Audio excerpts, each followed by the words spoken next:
Welcome to the SK1 Show, Season 1, Episode 6. Yo, I just deleted a whole segment. I don't know how I just done that. Like, I just recorded.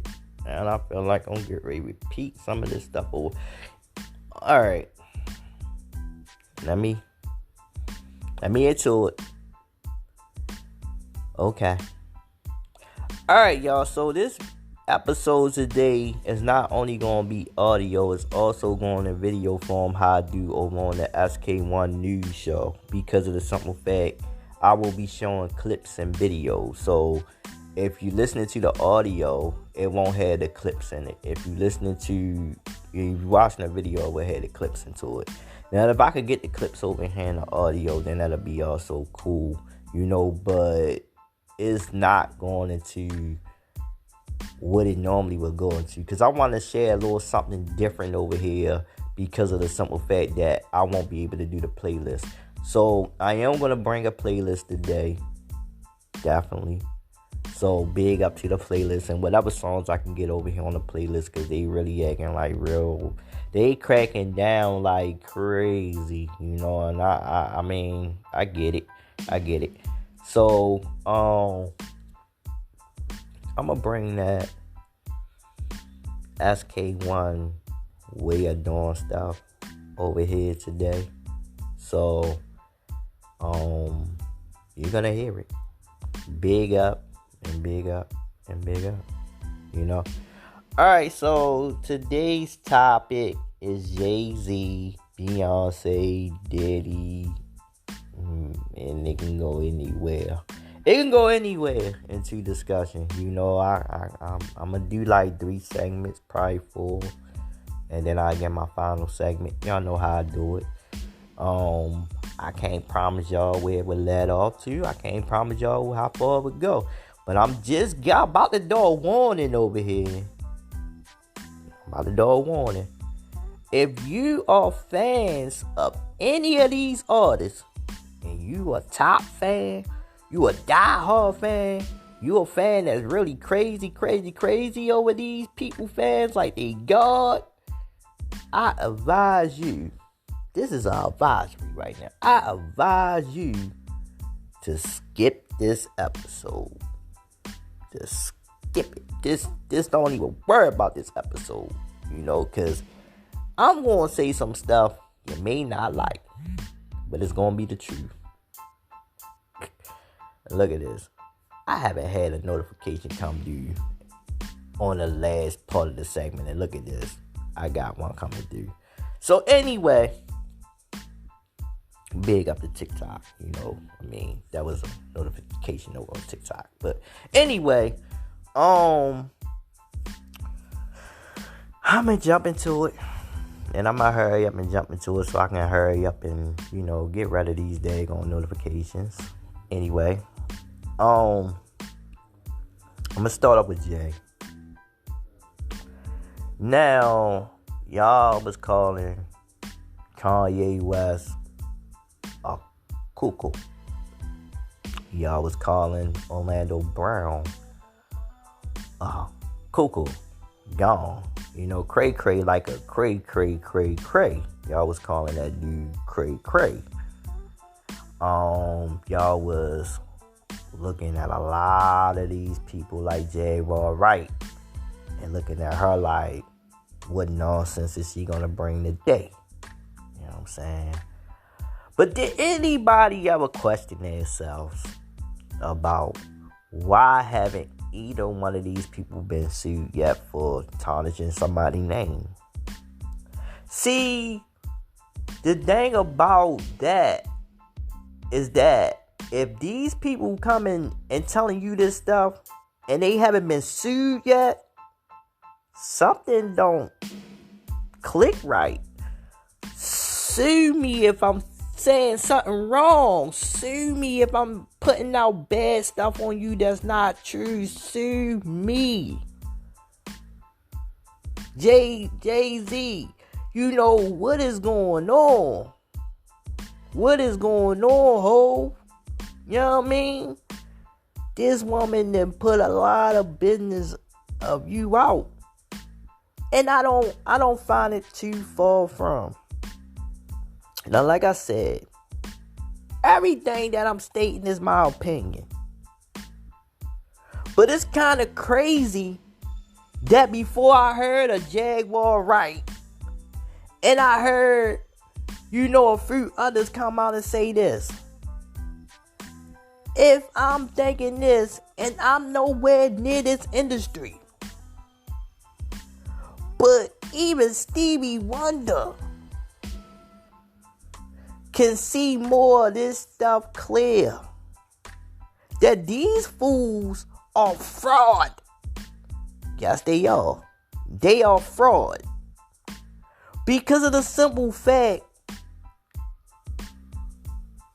I just don't understand. At the time of 2000, let me say this again. 2000. I was 18 years old in 2000. So let's cap it back a little bit. How old was Beyonce in 99?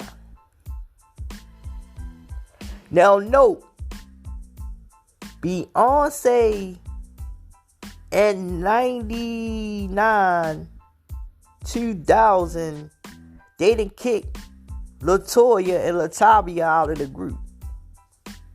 Yeah, Matthew Knowles got rid of them. And it's crazy because I feel as though Kelly Rowland is one of the best singers that's down history. You know what I'm saying? And LaToya Luck has got a voice on her, a real vocalist, and Latavia. And I'm not taking no credit from B. I'm not taking no credit from B. B been doing her thing. That's why B where she at now. Is no taking nothing from her. But all I'm saying is that how do y'all make this one woman that was around the time during the time where as though it was big groups still making music, and Vogue was still making music. Escape died down because of the little beef they had with each other. But they was making music some point when Destiny Child was out. You had groups like ISIS. You had groups like Divine. Divine wasn't a full girl group. They wasn't a full girl group. But you had full girl groups around. How? Out of all these groups, even when it came to black, you pick one. Y'all know Aaliyah death is a real unsolved mystery. Nobody know the puzzle to Aaliyah death. Nobody know why Aaliyah died. Oh, y'all think it was just because of the plane ride, huh? Y'all think because she took the flight and, the pilot was high up, drunked up, whatever, and he just had so much luggage on the plane that just convinced that just happened. Yeah.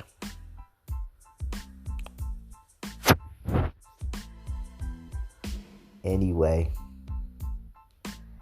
I'll be back.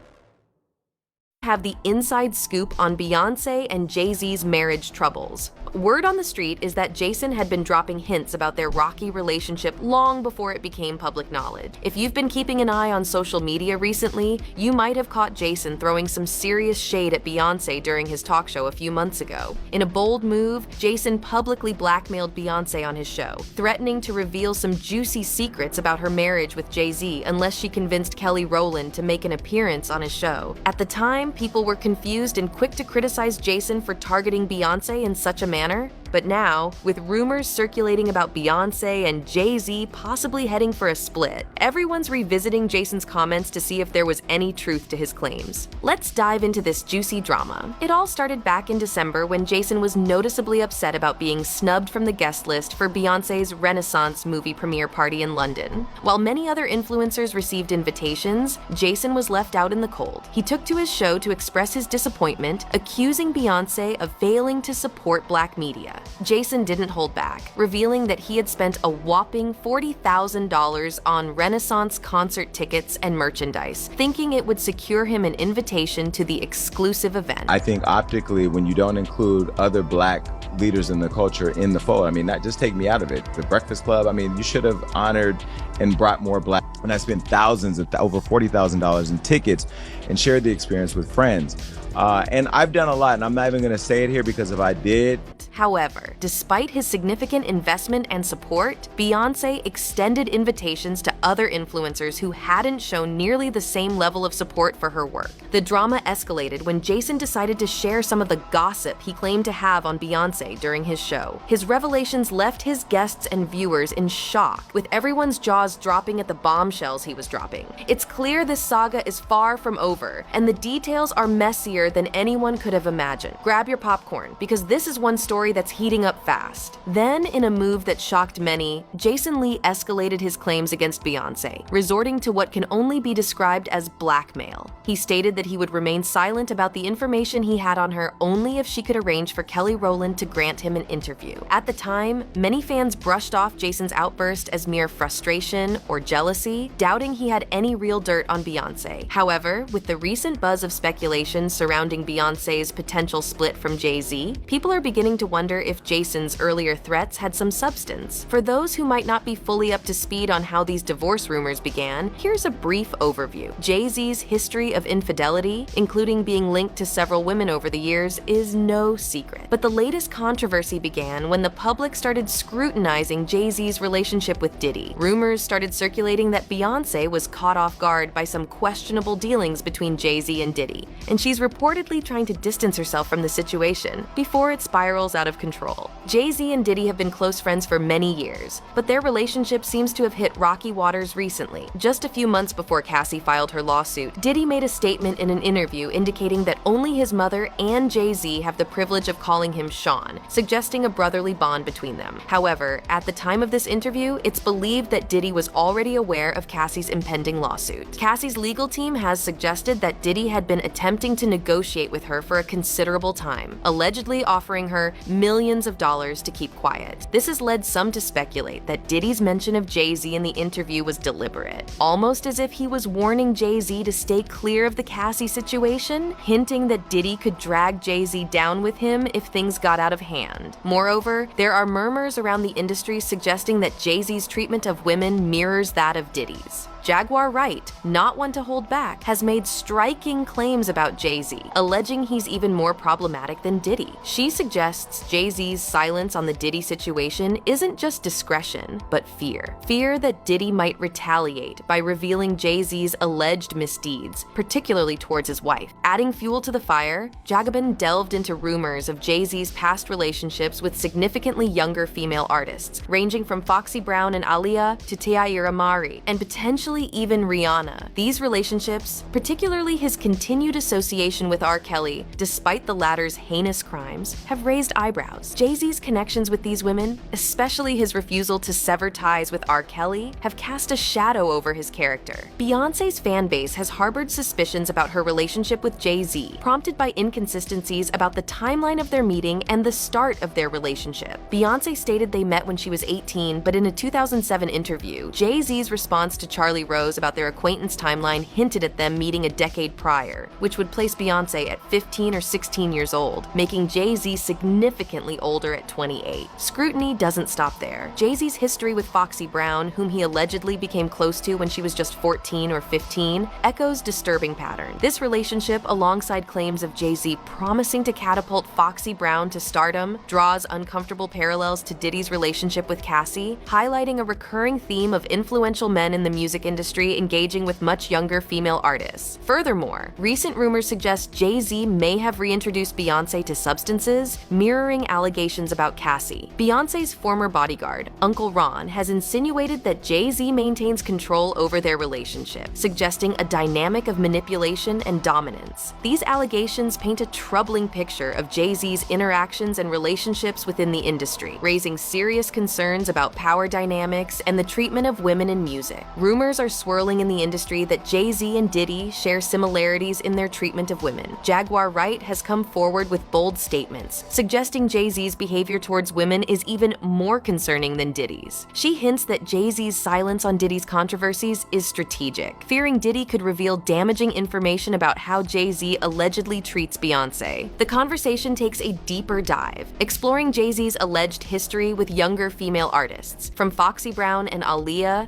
to Tierra Mari and possibly Rihanna. Questions about Jay-Z's continued association with R. Kelly, even after Kelly's criminal actions were publicized, add another layer of complexity to Jay-Z's character assessment. Fans have long scrutinized Jay-Z and Beyoncé's relationship, especially the origins and timeline of their romance. Jay-Z's nervous slip during a 2007 interview with Charlie Rose, suggesting they met when Beyoncé was potentially as young as 15 or 16, has fueled further speculation. This, coupled with whispers about Jay-Z's previous relationships, including an alleged involvement with Foxy Brown when she was just a teenager, paints a troubling picture of patterns in Jay-Z's behavior that mirror Diddy's past actions with Cassie. Amid these swirling rumors, Jay-Z publicly defended Beyoncé against the Grammys, criticizing the awards for overlooking her for Album of the Year. However, Beyoncé's visibly uncomfortable reaction during his speech, combined with Jay-Z's odd choice to refer to her as "this young lady," raised eyebrows. The situation seemed even more peculiar given that Jay-Z accepted a Global Impact Award from the same institution he critiqued for bias against Beyoncé. This incident has led to speculation that Beyoncé is striving for financial and professional independence, possibly in preparation for distancing herself from any fallout related to Jay-Z's alleged business dealings with Diddy. Fans speculate that the tea Jason Lee hinted at might involve Jay-Z's relationship with Diddy, especially since Lee's comments came shortly after Cassie's lawsuit against Diddy became public. This tangled web of allegations, rumors, and public appearances has left fans and observers wondering about the truth behind Jay-Z and Beyoncé's marriage and Jay-Z's character. The social media buzz suggests that if Jason Lee does decide to reveal what he knows, it could be a significant moment of reckoning for one of music's most powerful couples. A fan commented, "It seemed like Jay-Z was delivering a goodbye speech, airing out grievances before making a dramatic exit. It's a reminder that no matter how famous you are, you can't escape the secrets you've kept hidden." Seeing Blue Ivy on stage with Jay-Z, dressed for the Grammys, contrasted sharply with Beyoncé's appearance in the audience, dressed as if she were headed to a rodeo, added an unusual visual element to the event. However, many believe that Beyoncé is not merely a bystander in this saga, and that she might be equally concerned.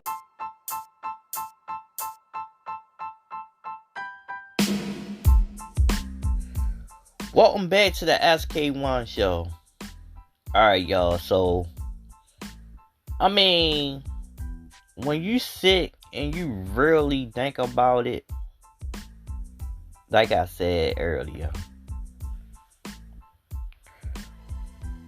when Aaliyah left, when Aaliyah died off the scene, and I said this plenty of time before, when Biggie died off the scene, a lot of people wanted to come up and take the crown of where these folks was at, such as Jay-Z himself. Jay-Z sold out in a lot of ways. Beyonce sold out in a lot of ways. And I'ma just say this. You see how many talented people that's in the game right now that's way better than the both of them, but don't get the recognition that they supposed to. You know why they get the recognition that they supposed to? Because they idol them as the top pop stars. Like, how in the world you sit up there and you just idol these people like this? This is what the media tell you. This is what the industry tell you. The industry tell you this is who your next star is. And it's a shame because we don't use our own mind to know who, what's this and that. We just go off of what the industry and the media tell us. You know, like, it's crazy. The industry and the media tell you this stuff, but you sit up there and you listen to it. This is who you supposed to love and adore and want to go and see. But nobody talk about none of the other stuff they do. You know, people talk like these people can't do no wrong, like they not human beings. That's what they talk, like these people can't do no wrong. You say something wrong about Beyonce, boy, best believe somebody gonna get up there, man. Them beehives gonna come out of nowhere, out the left. You know, beehives, look, I'm gonna tell y'all this.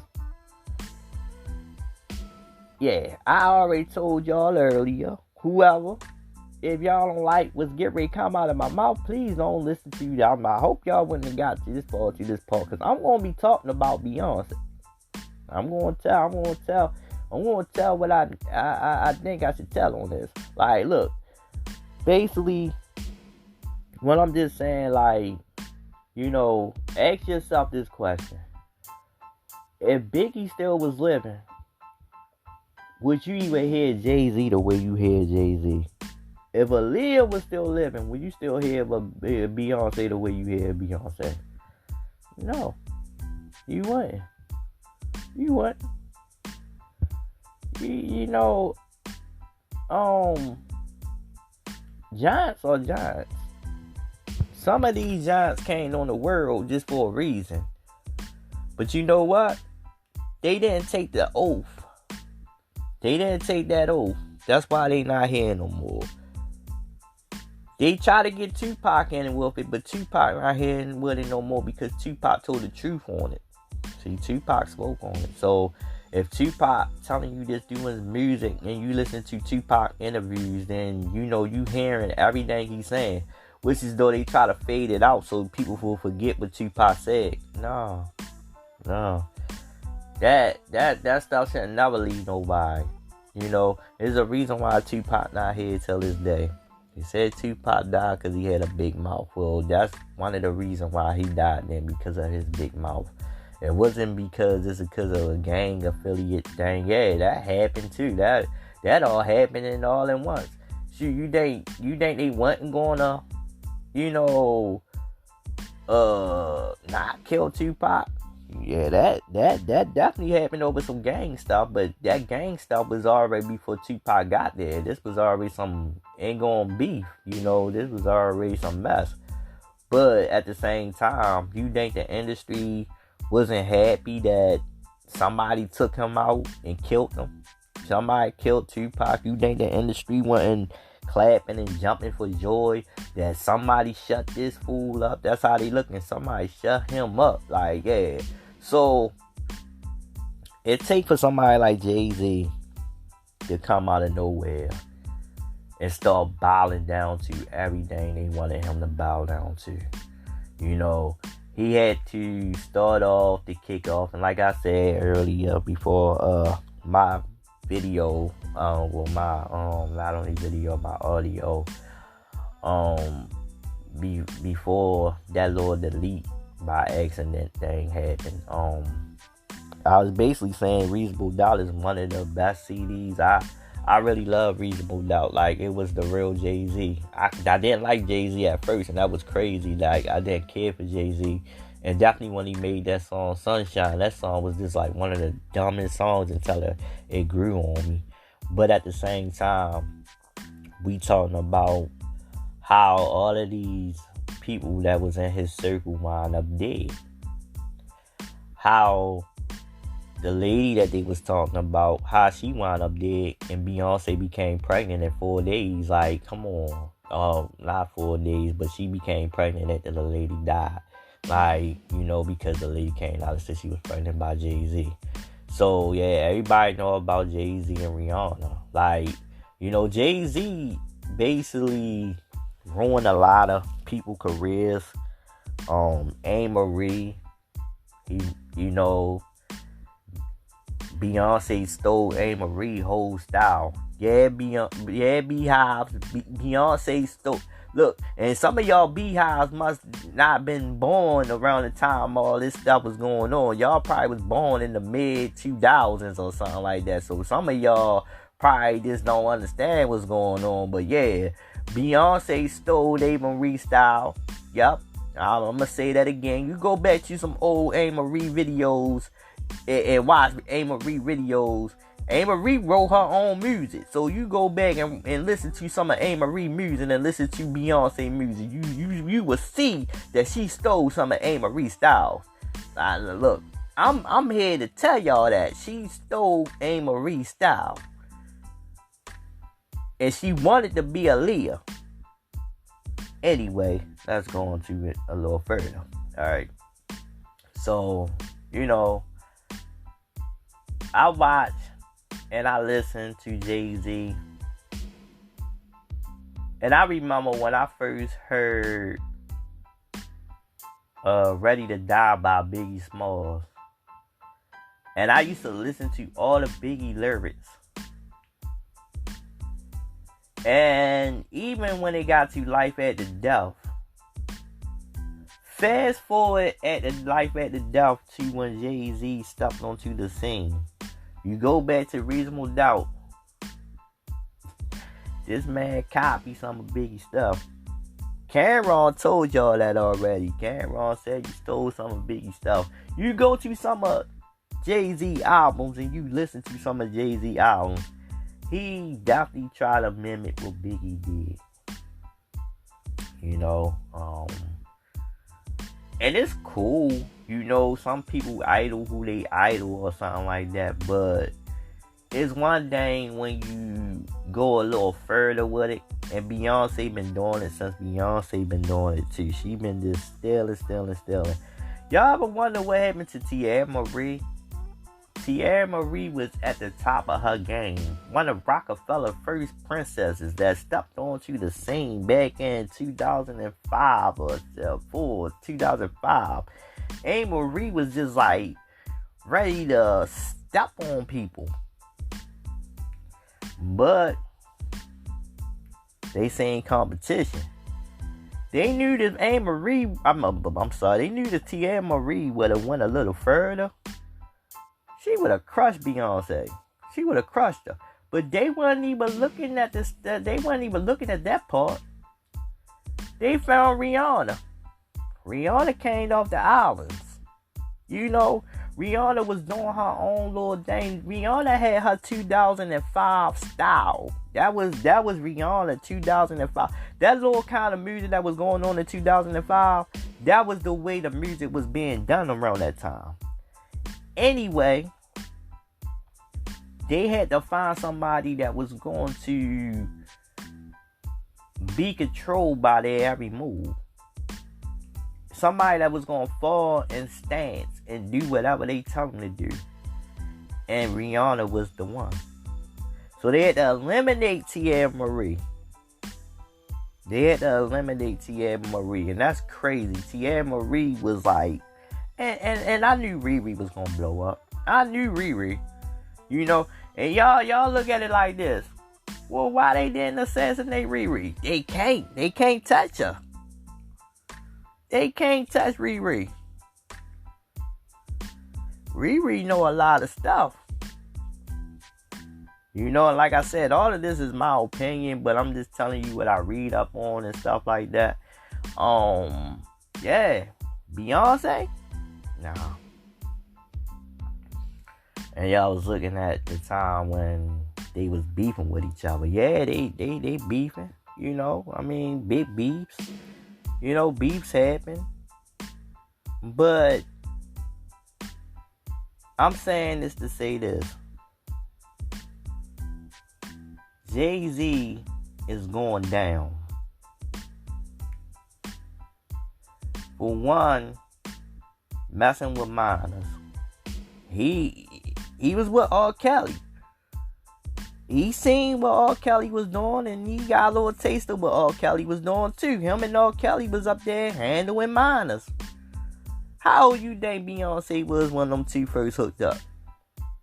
They just didn't start to hook up. They just got Aaliyah out the way. That's all. They just got Aaliyah out the way. Why you think Dame Dash and Jay-Z beefing with each other? It was over Aaliyah. But shoot, Aaliyah didn't want to stand by what they wanted her to stand by. So what? You not gonna take the oath? We get ready to give you more movie deals, more ways you could bring your own clothing line out. Aaliyah had her own style, so I could see a clothing line coming out somewhere for with a fashion, because she had her own style. It was Aaliyah style. It was actual fans that actually dressed like Aaliyah, you know. So I could see that happen. She would have had her own brand. You know, Aaliyah was getting ready to blow up way more than what people seen Aaliyah get ready to blow up. She was doing it. She did Romeo Must Die, Queen of the Damned. You know, she was in the movie field, y'all. She was in the movie field. She was getting ready. And it's crazy because Tupac was in the movie field before he died. So they know the ones that's getting ready to blow up. I'll see y'all when I come back.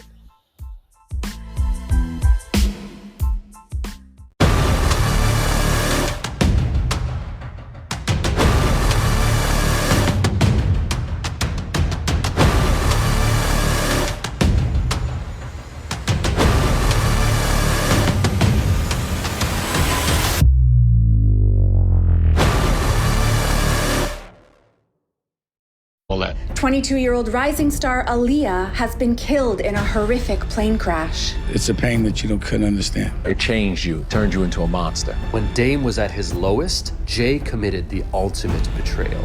I had so much trust in my brother, but he did things that I thought he would never do. So what you think I felt all these years? For 20 years, R. Kelly's power protected him. At that time, we did not look hard enough. Remember Aaliyah's album cover? Age ain't nothing but a number. Sitting back there like Perv Master. I mean, I wasn't there. You know, I ain't have nothing to do with that. They made a song together called Not Guilty. Anybody that knows what happened to my girl that with me should not be with homie, period. Tell me about the relationship with Jay-Z. You and Jay-Z formed Rockefeller Records in the 90s. Are you and Jay-Z still friends? Well, you know, but there's been things where he's been in business with people that are against my honor code. So because of that, I kind of have to keep a distance. As you hear all this other stuff in the news with R. Kelly, how does that make you feel about him? I was just shocked at how long he got away with it. And how many people turned and looked the other way. How many people were still, you know, involved with him in any kind of way, knowing all those things. Before R. Kelly, Dame and Jay were inseparable as they built an empire together. You've been with Jay-Z since the beginning, right? So, I mean, yeah, for about 10, 15 years.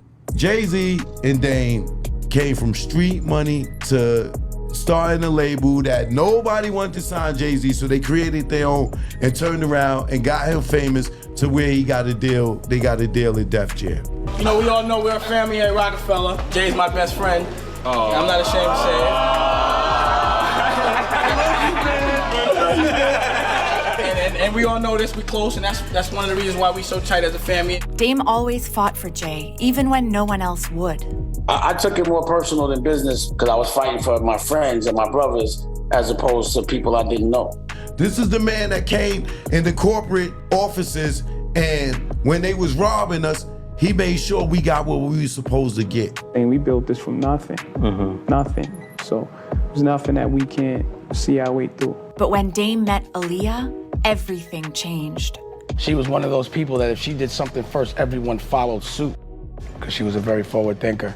Now, not only do you have your self-titled album coming out, we just heard that you have been confirmed for Matrix 2 and The Matrix 3. Yeah. Oh my God, congratulations. I feel so blessed because I'm Everything that I've always wanted is happening to me. And I just feel like I have so many places to go and so many things to enjoy. But I've never seen anyone that was going to affect the world like she did, despite the fact that she went through a lot of bull. Still very innocent and not jaded. Aaliyah could see a different side of Dame, but as they got closer, there was one thing in their way. Our intention at first wasn't even to be in love. We were just really good friends, and we fell for real. It was almost an accident. My friend Natani brought me to this photo shoot in LA, and it was called like the It Girls, and we were talking about things about your soul and the evolution of your soul, and that was where our connection came. We developed a real friendship, but it was always apprehension because other people were trying to get at her. And then, you know, I guess Jay was trying to get at her as well, and I didn't know. He was sending flowers, and he was courting her. Because the rumor originally was that you were connected to Jay. Exactly. Jay and I were hanging out a lot. He's my homie. We have a lot of fun together, but we never dated like that. I'm gonna leave it. So you have a boyfriend in your life? It's personal life. That's the personal life. No. I don't really discuss it. It's hard when you're in this business. You become a public figure. You know what I mean? And everything you do belongs to the public, and that's fine. But there's parts that you want to keep for you. Dame knew how important Aaliyah's privacy was because she'd been under attack for her last relationship 5 years earlier. Hip-hop star R. Kelly did indeed marry his protege, the 15-year-old singer Aaliyah Houghton. That was a headline. That was something talked about like it was normal. Did y'all ever talk about it? We talked about it up to the point where it hurt.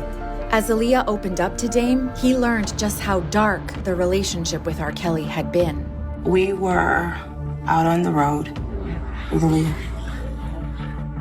On a tour bus, there really aren't any confined spaces. So it just so happened we were all laying in our bunks when the door flew open on the bus. What did you see? Things that an adult should not be doing with a child. Dame would do anything to protect Aaliyah, but his partnership with Jay put him in a difficult position. You ever have beef with R. Kelly while you was with Aaliyah? She just wanted it left alone. So that's the thing that people would be like when Jay was doing videos with him. I was be in the video, but I'd be like, yo, what do you want me to do? And she'd be like, don't start nothing, just don't be in those shots with him. And she didn't want to deal with the bullshit. Like the things that had happened in the past, she told me leave it alone. I would have to respect her wish no matter what. And her wish was, leave it alone, let me heal, let me rest, I'm in love, let's just enjoy this. As their relationship grew, everyone around them could see how much Dame and Aaliyah meant to each other. You know, the thing was, she was gone a lot, so the time that we had together, I mean, it was like we appreciated it. They were in heaven. Nothing from the outside really got in their way. And she was so happy. She was so happy. It was like the first kind of time that she had found this kind of peace and happiness. And the same thing for me. I didn't know what being in love was. I didn't even understand what that feeling is. And I was able to really achieve that with her. So now I know what it feels like. So you were in love with her? Yeah. Completely. What was your last conversation with her? I didn't want her to do the video. Which video? She was shooting a video in Miami. And I had my son and my nephews with me. And you know, she was very supportive. So I was like, all right, I'm gonna come down there. I'll bring the kids, make a vacation, work, the whole nine. Remember she used to babysit you? Yeah, it's a lot of fun with Aaliyah. But when Aaliyah told Dame that she had to fly to the Bahamas to finish the video, he was desperate for her to stay. I told her, like, I didn't want her to go. And that's kind of because that was one of the reasons why she was in such a rush to get back. And even when she got on the plane, she didn't like the plane. So like one of our last texts was, I don't like the plane.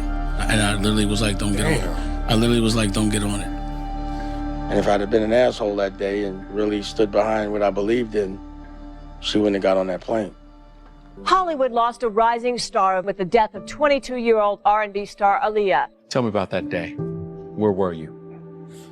I was getting my hair cut, and I was waiting for her. She was trying to get back really quickly because we were trying to see each other. The small twin-engine Cessna erupted into a fiery nosedive just minutes after leaving the Bahamas, where Aaliyah was shooting an upcoming music video. Her mother called, and you know, she said she had Fatima had called and said that there was a plane crash and Aaliyah was in it, and once I heard it, I knew it was true. My cousins and I all heard it, and there was like 10 of us were just all crying down the line. And then I saw my dad, he was just devastated. I actually never saw him that low. I feel like emotionally, he had hit rock bottom. It was probably like one of the worst days we ever had. You also said that her death, it changed you, turned you into a monster. Yeah, it made me fearless. Because I know what real pain feels like and I've dealt with it. It can't be nothing worse than that. We actually have video at her funeral where you're very emotional. Remember that day? I don't revisit it often because it hurts. But a lot was going on in that moment. I mean, I still had to get myself together and fight because there were things that were going on. Dame barely had time to grieve when just 5 months after Aaliyah's death, Jay-Z did the unthinkable. Just the idea of having a whole album with myself and R. Kelly was just an amazing prospect. Best of Both Worlds tours come to a city near you. Best of Both Worlds, t-shirts, draws, condoms, everything. How do you deal with that when someone you respect does that you don't with at all? You gotta remember, once I knew Aaliyah, I knew everything. So yeah, if me and you cool, and you know that I got a girl that your man and I tell you, and you gonna still work with him, what you gonna feel? So what you think I felt? Even as new allegations came out, Jay looked the other way. Kelly is accused of videotaping himself having sex with an underage girl. Prosecutors maintain the girl in the video was as young as 13 when it was made. I mean, I wasn't there. You know what I'm saying? Like, I know that. I know I ain't have nothing to do with that. That's crazy to me. Partner. No, it's not. Yo, he's not my partner. Look how my partner played me. You calling him my partner? Publicly, that man did a record with that my girl and then went on a tour with him. But I had to look the other way. And because my girl said leave it alone, I left it alone. You left it alone. Dame couldn't break his promise to Aaliyah, but his anger was spiraling out of control. Rumors of a growing rift between Jay-Z and Dame Dash. The Rockefeller CEO was caught crashing a marketing meeting at parent company Def Jam, accusing executives of trying to cut him out. This is treacherous. I'm telling you, I'm sick of this. I seen all of y'all yesterday. Why nobody told me about a marketing plan about Jay-Z? How do y'all call a meeting about Jay-Z without Rockefeller? There ain't even nobody from Rockefeller in here. Now we're gonna reschedule, man. What the you mean you're gonna reschedule? We're gonna reschedule, man. What you mean you're gonna reschedule? You get the out. You're not a leader. You don't know about my culture. You don't know about Jay. Dame was struggling to hold on to the one thing he had left, so he didn't see what was coming. They don't give a That's all they do is exploit. So they trying to take our franchise from us. You know about the Scarface party and all that? No. Jay's performing for that? Yeah, he is performing. You can stop taping. Jay-Z is moving on from Rockefeller Records and former partner Dame Dash as he steps into his new role as president and CEO of Def Jam. It's not a beef, it's just growing. And sometimes growing means growing apart. It's just part of life, it's part of growing up. Do you know what's crazy about that meeting? In my heart, I had no idea that Jay set that meeting up, but he set that meeting up. As Jay-Z left Dame behind, people couldn't understand why Dame was stuck in the past. Dame is abrasive. Dame burned a lot of bridges. I burned bridges so I don't have to go back. I think the Dame is bitter now because Jay-Z is a fully megastar brand, married to Beyonce. Aaliyah is gone. Will you please let Aaliyah rest? Will you let her die? Even as Dame tried to move on, he couldn't let go of his pain over Aaliyah. Everything that scared me is losing people I love, and everyone that I really love, I've lost. So what it's made me be the animal that I am is that I don't want to sit down and think about the things that are hurting me. Your secrets are about things you don't express to people. When it comes to feelings, you don't get to go around the feelings, you have to go through them. The question is how. When an explosive documentary exposed R. Kelly, Dame came face to face with the pain he'd been holding back. Allegations made by more than a dozen women in the surviving R. Kelly docuseries, accusing the singer of holding them captive, brainwashing them. Prosecutors say 3 of his alleged victims were minors. I can't really talk about being abused. It's like, it brings back memories, and it's very painful to have to talk about it again.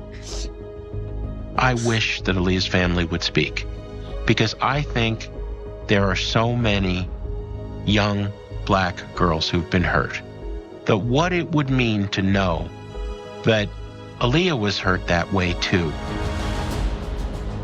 I can't stress to you enough how people are still suffering behind things that went on. 20 years ago. You know, I watched some of it yesterday, as much as I could tolerate. There was a girl, and when she was even trying to talk about it, she couldn't. Yeah. And I remember Aaliyah trying to talk about it, and she couldn't. Executive producer of Surviving R. Kelly, Dream Hampton, says the music industry is still protecting the R&B star. It was incredibly difficult to get people who had collaborated with Kelly to come forward. We asked Lady Gaga, we asked Celine Dion, we asked Jay-Z. Everyone keeps looking the other way. Period. Everyone has all these morals and principles, but when it behooves them, they look the other way, and I'm not cool with that. The test of honor isn't convenient. Honor is when it's inconvenient. And this time, Dame had to face his pain so he could do what was right. It's time for us to take responsibility for empowering and looking the other way all those years. Aaliyah's former boyfriend, Damon Dash, is one of the first celebrities to publicly speak out against R. Kelly. If people would have protected Aaliyah, so many other girls wouldn't have got touched. Aaliyah was like the sacrificial lamb for all that, because she didn't deserve none of that. So this energy isn't anger, this is energy for change. I want to change the way we look at rehabilitation from trauma, which is a prison. I want to change the way we heal. After 20 years, Dame's fight for Aaliyah finally got justice. Singer R. Kelly sentenced to 30 years behind bars after his conviction on racketeering and sex trafficking charges. This is a significant outcome for all victims of R. Kelly, and especially for the survivors. By remembering Aaliyah's lessons, Dame built the legacy that mattered most to him. What do you want to be remembered as, man? As a warrior, I fight for what I love. Dame Dash is launching his own streaming platform focused on health and healing. And the entrepreneur is also expecting a new baby with fiancée Raquel Horn. I saw all the things I was missing, so, you know, what do you think I'd rather do? Be on a yacht pouring champagne or a girl, or taking my daughter to get a cupcake? It's nothing better than taking your daughter to get a cupcake. You know, there's nothing better than watching your baby smile. With his family by his side, Dame honors Aaliyah's memory every day. There hasn't been one day since she's passed, not one. In the 20 years that I haven't either heard her name, heard a record, or seen a picture of her, every single day she's present in my life, and I feel lucky for that.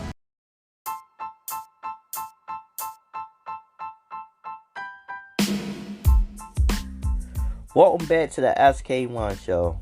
So look, you know, now I'm going over to Beyonce, and Jay-Z name just gonna be thrown around a lot, you know, so I can do both. I can talk about both. Now, everybody know Destiny's Child came out 97, 98. There was a lot of big groups around that time. SWV just kicked it off with one of the biggest albums around that time. You know what I'm saying? I mean, bigs up to SWV. You know, they always been doing it. Escape get ready to come out with their Traces of the Lipstick album coming, you know, within the length of that time. And Vogue still was doing music around that time. TLC soon to do Fan Mail, you know what I mean, around that time, which is though they was bringing out the group Black. Left Eye brought Black out. Anyway, when you look at it, you had LaTavia, LaToya, Kelly, and Beyonce. Destiny's Child was formed, I want to say 98, 99 really. And they did their first takeoff song with Wyclef Jones. And that song just blew up. Now, from Matthew Knowles to sit there and make Beyonce the face of the group, people start not paying attention to who the real talent was. That was Kelly Rowland. Kelly Rowland had a voice on her. Still got a voice, still to this day. Kelly Rowland still got a voice on her. They're going to have a notification. Anyway, I'm raw today with this, so y'all just gonna hear it. Yeah. Anyway, and when they started to really take the game to a different level, Matthew Knowles wanted to kick out LaToya and Latavia. Not knowing that LaToya handled things on her own anyway. She had a nice solo year. She was, getting put in movies and all. She on TV shows and all. LaToya Luckett is really like, she didn't need Destiny's Child. And that let you know right then and there, they cut the spotlight on who, I get it. What if Beyonce didn't have Jay-Z on her side? How business-minded would she would have been? She getting all these endorsements from Adidas. Matter of fact, she got some kind of deal with Adidas that she got her own little thing, like how Kanye did. But that came from a business-minded person. Look how Kanye did it. Kanye was around a business-minded person, and that was Jay-Z. And not to take credit from none of that. I'm just saying, like, who would have survived out of Destiny's Child if you wouldn't no longer hear? You don't hear from, the main one of the members of Black died, but you don't hear that group no more. You don't hear from the group ISIS no more. And they made just as good music. You know what I'm saying? And I'm not trying to compare Destiny's Child to ISIS or none of them like that, but I'm just saying, like, who would have survived? And you look at Kelly Rowland. Destiny's Child moved from each other. Kelly Rowland got picked up in good movies and stuff like that. Not only that, Kelly Rowland had the best albums that came out, solo albums. Didn't do too much of a crossover, did a little crossover, but she still was at her level. You know what I'm saying? And I'm not saying that Beyonce didn't do it, but all I'm saying with Beyonce is that who you stole from. You stole from A. Marie. You kind of like Dick Curry Hilson wrong when Curry Hilson was doing nothing but trying to put you on right. And your real music came from Neo. Can we say the same about Kelly? Can we say the same about LaToya Luckett? I'm going to tell you why we can't say the same about them two. Because their music sound organic. Now, maybe they got a couple of ghostwriters in some of their songs, but they sound like they actually was dedicated to what they was doing. Matthews made you the face, but he eliminated the ones that was helping with the group. And I'm not saying that it couldn't still been a Destiny's Child, but when you took them two members away, that done something. I'm not saying Michelle didn't fit in with the group, which is though she didn't. You listen to Michelle and listen to Kelly and Beyonce. Do it seem like Michelle fit there? No. The only reason why she fit there is because of the simple fact that the songs, she was singing on, tuned the song. But Michelle is really a gospel singer. For the kind of music y'all doing. Michelle is a gospel singer. Like, how y'all do that? Matthew, what gave you the idea of doing that? Could this be the reason why Farrah act like she got sick, or did Matthew fire? Cause that's crazy how Farrah was there and she gone. It's no Farrah. It's just Beyonce, Kelly, and Michelle. What happened to Farrah? Now we need to hear what Farrah got to say. Because something wrong. There's a reason why Latavia stepped away from the industry. You hear Tavia. I follow her on Instagram and stuff like that. So still keep up with what Latavia do. Latavia got music out there, but you don't hear her like that. Cause she had stepped up and did what Latoya Luckins did or somebody. She could. Cause Matthew said Beyonce is the face. And this is what you get. This is what you get right here. I remember when I first heard B-Day. When I first heard B-Day, it was just like, alright, I can get with this. But a lot of that stuff was crossover songs. See, y'all gotta know organic music, raw music, and crossover music. Y'all gotta know crossover music always gonna be hitting. Every time you turn that radio on, it's gonna play because it can go to your head. And I best believe some of the songs that y'all first heard on there, y'all didn't like, but y'all grew to like.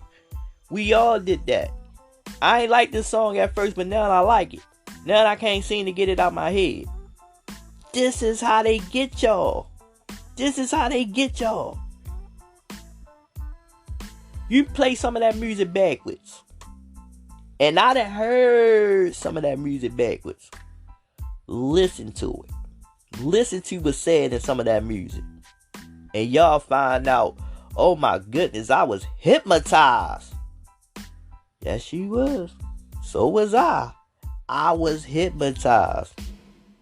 I'm going to tell you one of my favorite Beyonce songs. Love on Top. And Drunken Love. Love on Top was definitely one of them songs. If you played it backwards. Because at first I didn't like Love on Top. But if you played it backwards, you would hear some of that demonic stuff that was put into that music. It's demonic. And look, I didn't want to go conspiracy on this episode today, but yeah, I'm going to go conspiracy because of the simple fact that Jaguar, Orlando, Kanye, and the list goes on. They not just saying this for nothing. Cat Williams, he not just saying this stuff for nothing. I'll see y'all when I come back.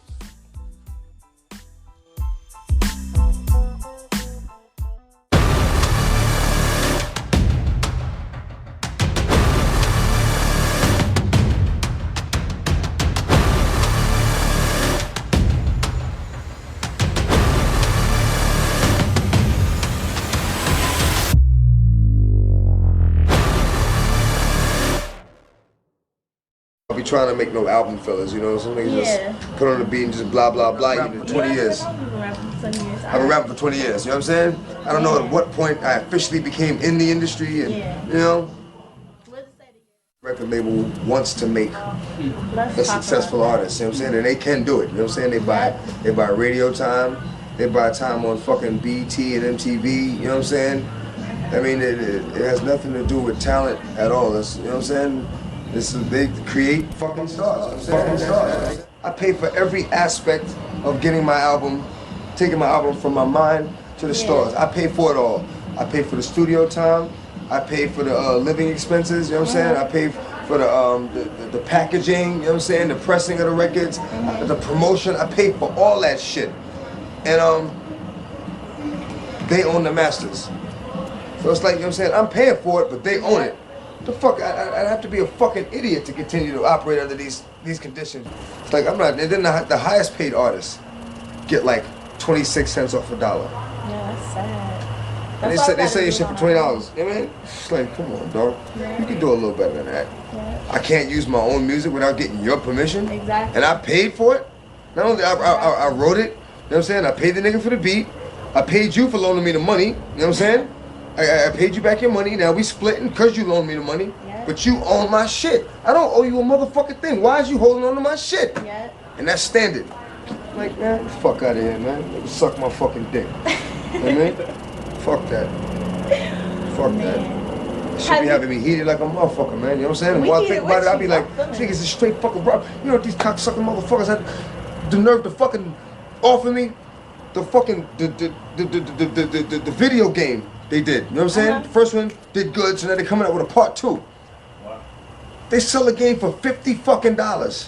These niggas come to me like, yo, guess what, X? We're gonna do a part 2. Now, mind you, they use my music throughout the whole fucking game, and I'm the hardest character to get to. You know what I'm saying? So it's pretty much like my shit. You know what I'm saying? They come to me and say, yo, we're gonna give you a $25,000 signing bonus, advance, and 2 cents off every game we sell.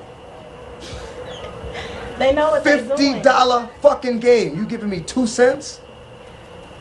Let me think about that for a minute. Shit is crazy, man.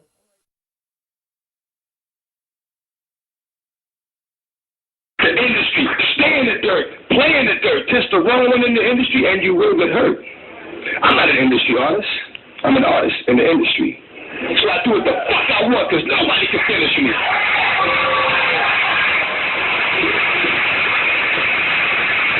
The industry, wanted, dead or alive, new artists to sell their souls in the way they survive.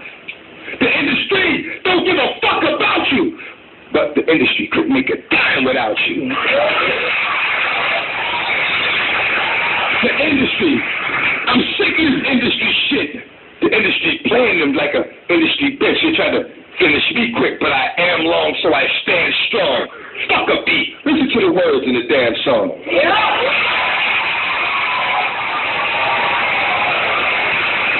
I only know how to speak the truth, you know what I'm saying? So I got a little short joint I'm gonna hit you with, you know what I'm saying? And it basically reflects on my relationship with the industry. This is what it is.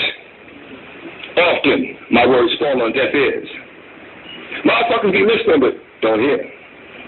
Talking to a nigga, he sitting right here. I be like, where you going? Nigga be like, yeah. Thank you.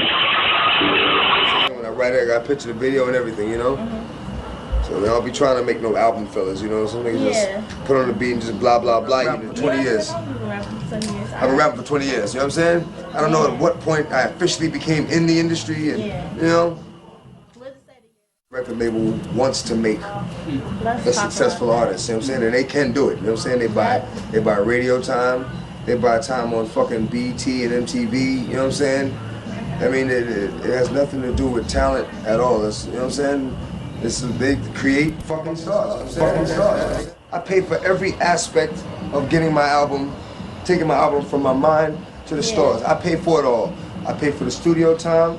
I pay for the living expenses. You know what I'm saying? I pay for the packaging. You know what I'm saying? The pressing of the records, the promotion. I pay for all that shit, and they own the masters.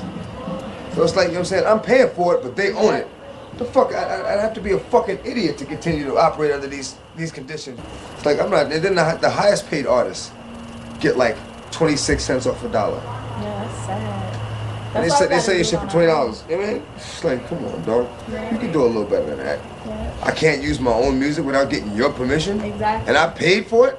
Not only I wrote it, you know what I'm saying? I paid the nigga for the beat. I paid you for loaning me the money, you know what I'm saying? I paid you back your money. Now we splitting because you loaned me the money. But you own my shit. I don't owe you a motherfucking thing. Why is you holding on to my shit? And that's standard.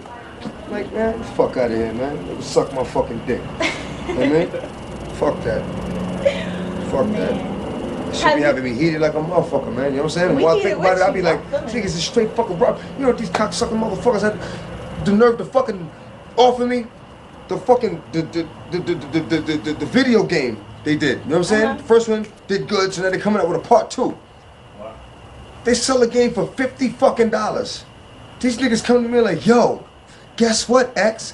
We're gonna do a part 2. Now, mind you, they use my music throughout the whole fucking game, and I'm the hardest character to get to. You know what I'm saying? So it's pretty much like my shit. You know what I'm saying? They come to me and say, yo, we're gonna give you a $25,000 signing bonus, advance, and 2 cents off every game we sell. They know what they're doing. $50 fucking game. You giving me 2 cents? Let me think about that for a minute. Shit is crazy, man.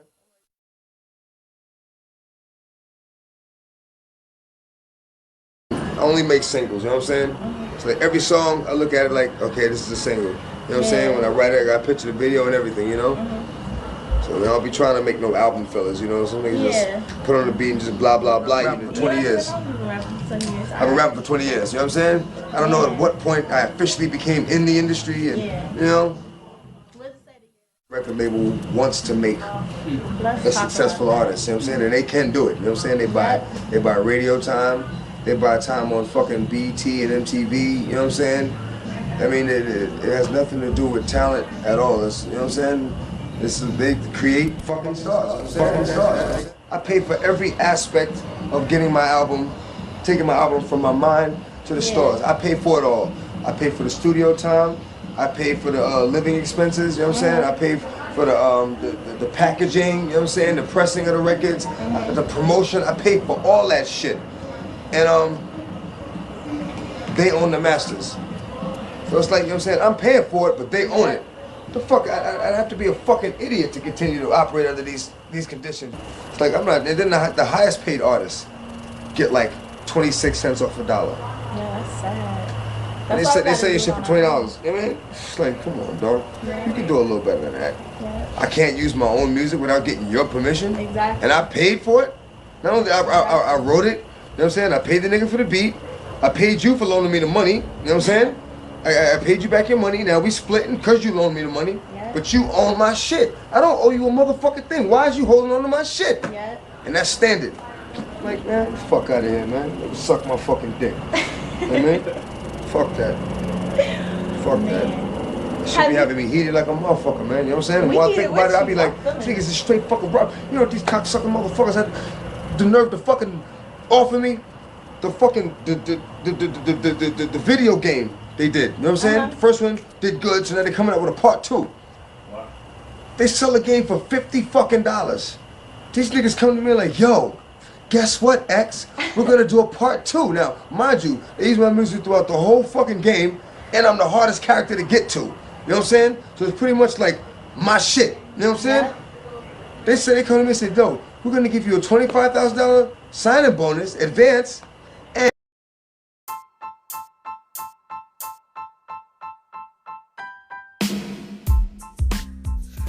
Alright, y'all, so I might give one more segment after this, and then I'll do my wrap up. I think I'm gonna be a little long on this show today. This one gonna be one of my long ones.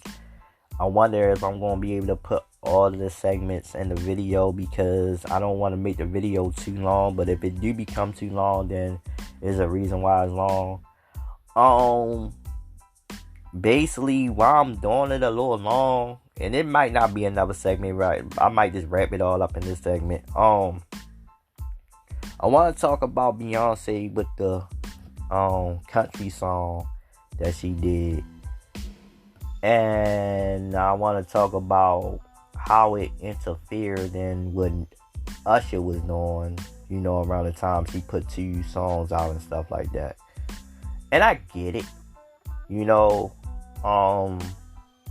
They wanted to make it some kind of controversy. You know what I'm saying? If I'm saying it, because sometimes I don't say my words the way I want to say them, so I don't hear how I say my words until I listen to my show later on and be like, oh, dang, I said it that way. But anyway, I noticed the media pumped this up. They try to make it seem like the country singers didn't like it because now Beyonce want to steal that spot. Y'all see how they did that? Oh, Beyonce coming over and now she want to try to take country over. What happened when K. Michelle did it though? What happened when Monica did it? Monica did a couple of country songs. What happened with that? What? Oh, Beyonce coming and taking our spot. No, y'all. This is the talk to sell the album. All of that is the talk to sell that album, y'all. Don't believe the hype. Don't country singers want mad at no daggone Beyonce? Oh, this was the hype to get it talking, going, man. Come on. Come on, y'all know publicity sell. This is what's gonna sell this album. Because why? every black person was gonna be mad at the country people for trying to say that Beyonce not allowed to sing country music. Y'all believe for once that these people was really mad at Beyonce? No, that just boosts her sales. Look when she dropped it on a Super Bowl night. Something that her husband working with the Super Bowl. He working with football. So yeah, she gonna drop the songs the same night. This is how you sell music, y'all. This is how you get people going. It's the hype. Just like the whole Halle Bailey incident and stuff like that. And I really started looking into it like that. Like, how we gonna get this movie sold, you know?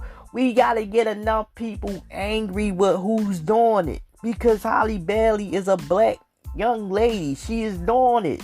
You know, we got to sell this movie. You know what I mean? That's just that. And don't get me wrong, yeah, it probably is some angry people out there that's mad that Beyonce trying to take over country. She did it on R&B and all this and all that. Yeah, granted, that's real. Granted. But look how they pushed it. Look how they put it out there. Why all people? What y'all trying to say? Monica a big name too. You know what I mean? Her and Beyonce don't sing the same kind of music, but she a big name too. K. Michelle. She got loyal fans. She doing it. Nobody say it.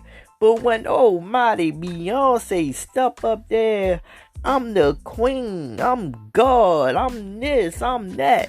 Oh, now there's a problem. No, it's not a problem. Matter of fact, that song broke records. And I'm not going to say that I'm not going to fall into the hype. Because that's what it is, falling into the hype. I kind of like the song, but it's like, you know, okay, Beyonce did the song. All right. How many songs you like? It ain't everybody gonna like the song. Ain't everybody gonna like everybody's song. Because it's different songs for different peoples. You know, it's different songs for different peoples. And not even being biased. Nobody being biased. It's just waking up and understanding what's going on. They pushed that song in a negative form to give it a positive light. Hear me again. They pushed that song in a negative form to give it a positive light. And everybody just stuck in the trends. You know, just stuck in the mind that, hey, this is it. This is the sound. This is what we looking for. This is what we love. This is what we want. This is what we need to have. This is what we need to go for. And at the same time, while all of that stuff was going on, her and Jay-Z sitting back with their alleged divorce that's supposed to be getting ready to go on, or if they already divorced or not, because their marriage is planned as a business marriage. It's not really a real marriage. But they wanted to on the spotlight. Oh, when Jay-Z got up on that stage that day and said what he said about how Beyonce not getting the Album of the Year album. That was staged. Just like the Super Bowl was staged. Just like they said one of the actors ran down on the stage naked or something on the awards show. That was staged. Everything is staged. You think Jay-Z just got up there and did that? For one, Beyonce and Jay-Z don't go to any old daggone awards. When the last time you seen Jay-Z and Beyonce on the BET awards? They too good for that. But when one of the main awards like the Grammys, and no offense, the white people awards, you know what I mean? Hey, you know what I mean? Look, it is what it is. You know, it's not no race. No, I'm not racist. You know, I'm just saying. That's who awards it. How about this? Not even Doe Keller in it. The government awards, basically. You know, yeah. Jay-Z got up there. That was just to get you going. That was just to get you talking. That was just to let you know that, hey, I'm still irrelevant. I can say stuff to make you feel it, to make you think me and my wife going through something. And they sitting back collecting money. Now everybody talking about they divorcing. What if they really not married? What if that was fake? You know, y'all gotta ask yourself this question. And I'm not saying they not married. Shoot, I'm not saying Blue Ivy is not really their child. I'm not saying none of that. I'm just saying, look at the whole situation. It's a business. If you listen to Jay-Z, you know Jay-Z, it's a business. Jay-Z been talking business, do his music since he did the Dynasty album. He was talking about money in his other albums before the Dynasty album. But when he did the Dynasty album, he went from the Dynasty album to do the Blueprint. When he did the Blueprint, he retired as Jay-Z and went into Sean Carter on a Black album. When he came back as Sean Carter, he became the business Sean Carter. He's no longer Jay-Z. So you're not talking about Jay-Z no more. Jay-Z was the Reasonable Doubt one. Sean Carter is who we see now. We not seeing Jay no more. That's not Jay-Z. That is Sean Carter. That's the real person. Jay-Z died when he did the Black album. Jay-Z retired Jay-Z, basically. So yeah, I'm quite sure he's still calling himself Hove and Jay-Z, because that's what the world know him as. But if you listen to this fool that's talking now, that's not the Jay-Z we know. Go back and listen to some of them albums. Go back and listen to some of them interviews. Go back and listen to, some of the stuff that was said. Go back and just check. No, this is a whole totally different Jay-Z. Why it can't happen? Because it can happen. This is what's set. So if y'all want to continue on defending these people, go ahead. So what? Do what y'all do. But please stop falling for the hype. Flavor Flav told y'all a long time ago, don't believe the hype. Don't believe the hype. You know what I mean? Alright, y'all. Woo, I didn't think this whole show was gonna be about these folks. I gotta come back with a part 2, because I'm not going into another segment. I gotta come back with a part 2. This is part 1, y'all. It's a part 1. I gotta come back with a part 2. You know what I'm saying? I will be back with a part 2, y'all. Yeah, there's a lot that I gotta say about both of these people and more. It's gonna go into a series soon. I might just go ahead and just make this show out of series. You know what I mean? I might just go ahead. I might just turn this whole... you know what?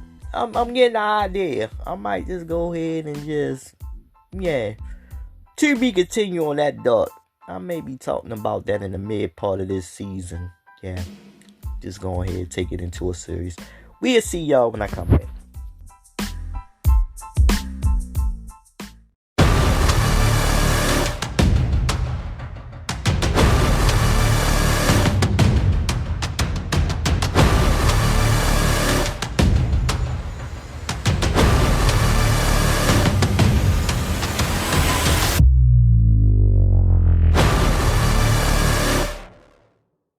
Share of turmoil and experiences, and I think we've done a pretty good job at sticking together at the end of the day, coming together. So I'm pretty proud of that.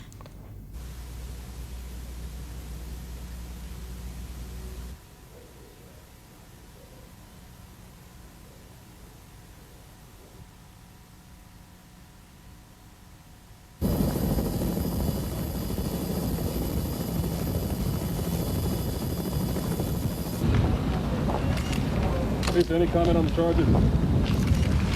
Why'd you do it? Did you get beat up by him? What's your defense? I grew up in a home where there were so many restrictions that by the time I got on the street, I didn't know what to do with myself, and I don't know. I was drinking, so fueled a lot of situations. And one day I just woke up and said, oh, I can't take this anymore. I can't take it anymore. I gotta find me.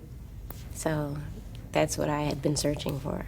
And now that I have found me, the same me that I used to, that I remembered from being a child, you know, I feel a sense of peace, and I like the way it feels. I am a person who is still searching for who I am. Along my search, I know that there are a lot of things that I would like to fulfill. And one of those things are to definitely improve the quality of life in my life and the lives of others. So now that I'm in this group, TLC, and I'm doing my solo record, and we've been so successful, what better platform than to reach out to others and give them words of encouragement. So definitely do want to use my music and my popularity to reach out. There's a few tracks that are close to me on the album. One is Let Me Live. I love that song because of the message in it, you know, and I want to live for a long time, so that's perfect, you know. The song about my father is very close to me. Usually it takes me a minute to write, but that one just seemed to flow. I just started writing it out, you know, because it was so personal. Let's see. Most of the songs are personal, but I think those are probably two of the most personal. And the Tupac song, I like that. Yeah, it did feel real recording that song with him. And there were a lot of lyrics that were on the track that you guys don't hear because I didn't put them on the track. And some of the stuff he said was just spooky. I mean, it was like, how could you say these things? And it sounds like you said them today. You know, they were just spooky. When I come back, expect me to come back like Jesus. There's some things I can't even put on the album, yeah.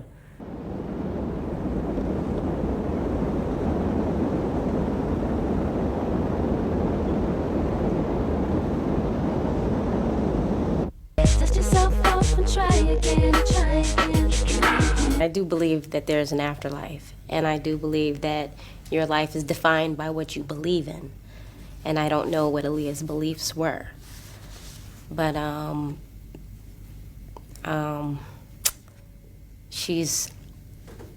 sure that there are people who are close to Aaliyah who will definitely feel her presence, even though she's not here in this physical realm. Music can be very healing. And I hope that when people listen to my album, that it gives them a very good feeling, no matter what kind of situation they may be in. Even if they're just at a pool party and everyone just wants to have a great time. You know, I hope that people can put my album in and just listen to it from top to bottom and feel good.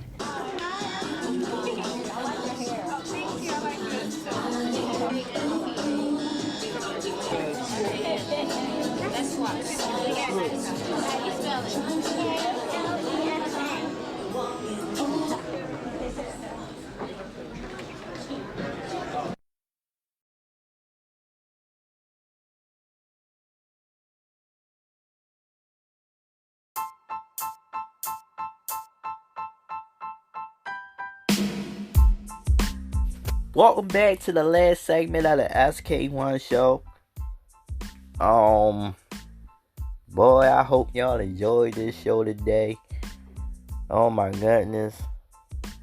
I try to sum up everything in the best way I can sum it all up in. The whole ideal of this show today is just be mindful that who your favorite entertainer is, you know, just learn about them. Like I told y'all, I didn't like Jay-Z at first. Didn't care for his music. And I grew to like Jay-Z music. Reasonable Doubt was one of my favorite albums.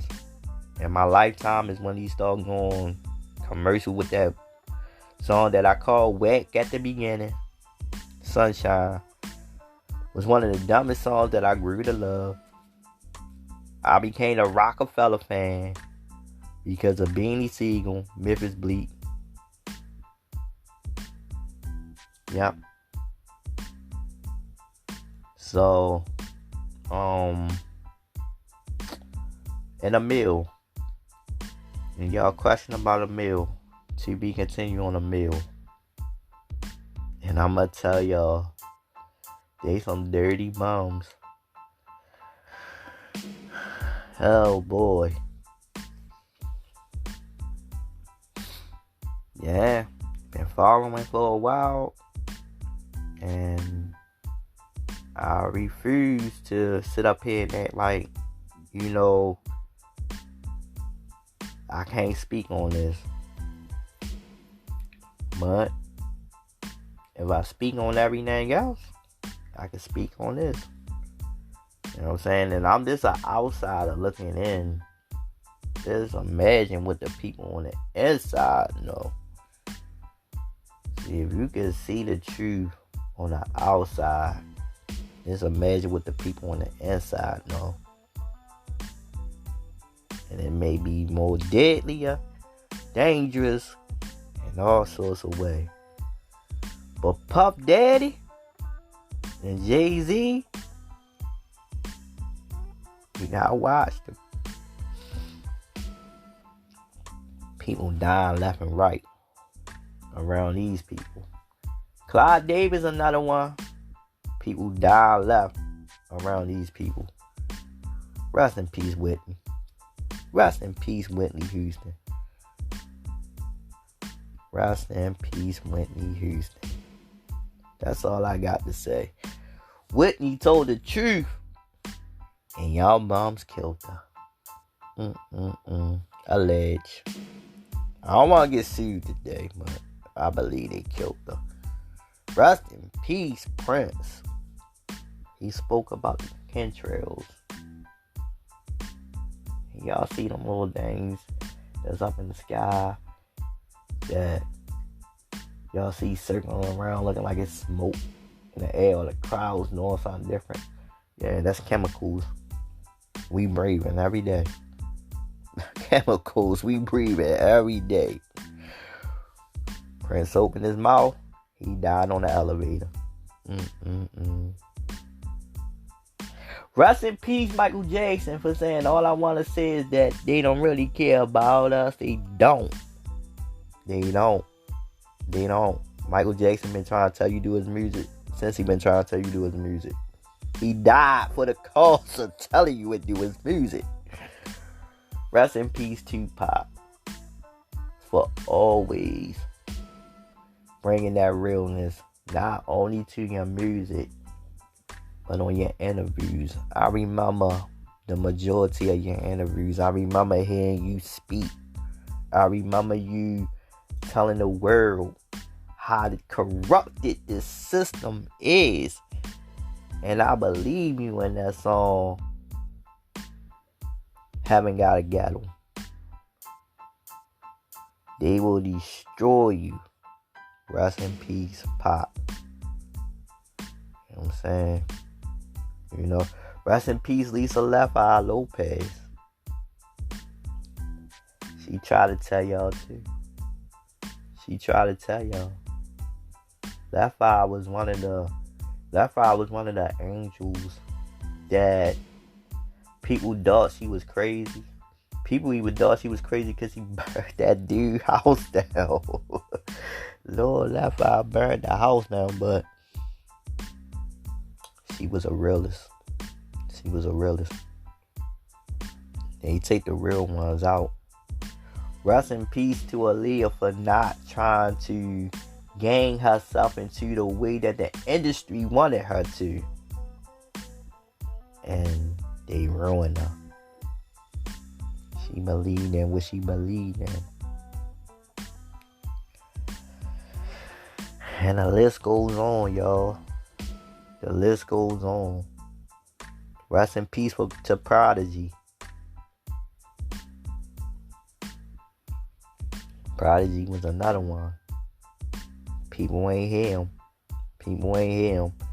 The subliminal message be through the music and the interviews. Please listen to them interviews real good. They try to tell y'all right in them interviews. Through the music. The music speak to you. These dudes just not made this music just for you to bob your head to. They gave you a story, something that the industry took out of business. That's why they give you this mumble jumble, because they don't want nobody to hear the words no more. They don't want you to listen to the words, because as soon as people start to hear the words of these rappers, they gonna start to really listen to what these rappers saying. That's why they give you this mumble jumble stuff and tell you what to listen to now. That's why they give you a Jay and a Beyonce for you to go up there, because why? Every black person loves Jay and Beyonce. So you go out there and vote Democrat. Get out of here with that. Get out of here with that. We don't want to hear that no more. We tired. We tired. We don't want to hear it no more. We don't want to hear it no more. So on that note, to all the real ones that's no longer here because they didn't take the oath of the industry. They didn't take the oath of the industry, y'all. Y'all fought. Rest in peace, Malcolm X, for telling the truth back then. For telling the truth. Malcolm told the truth. They assassinated him for telling the truth. They are real people that was placed upon this earth that gave the truth. And they killed.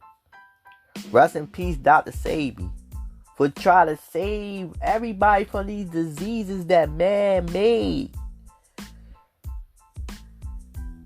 They killed him. He found a way to get the cure to AIDS. And the government didn't want him. Cancer's being cured now because of reverse. You can reverse diabetes, but they killed them. Upcoming segments, upcoming shows, I will be talking about health and everything else, because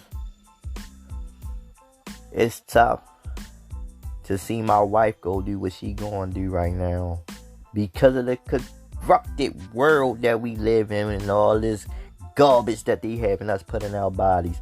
See, you know, at a point in time when you're not going through a situation of somebody that's close to you that you see day to day and see the pain that they go through day to day and stuff like that, you want to tear up and stuff like that.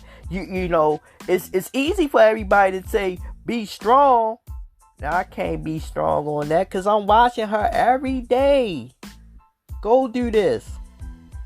Go do this. Seeing her pain, y'all. But it's the garbage that they got out there. No chemtrails in the air, y'all. Y'all just be safe. Everybody be safe out there. Everybody be safe. We tired. We tired.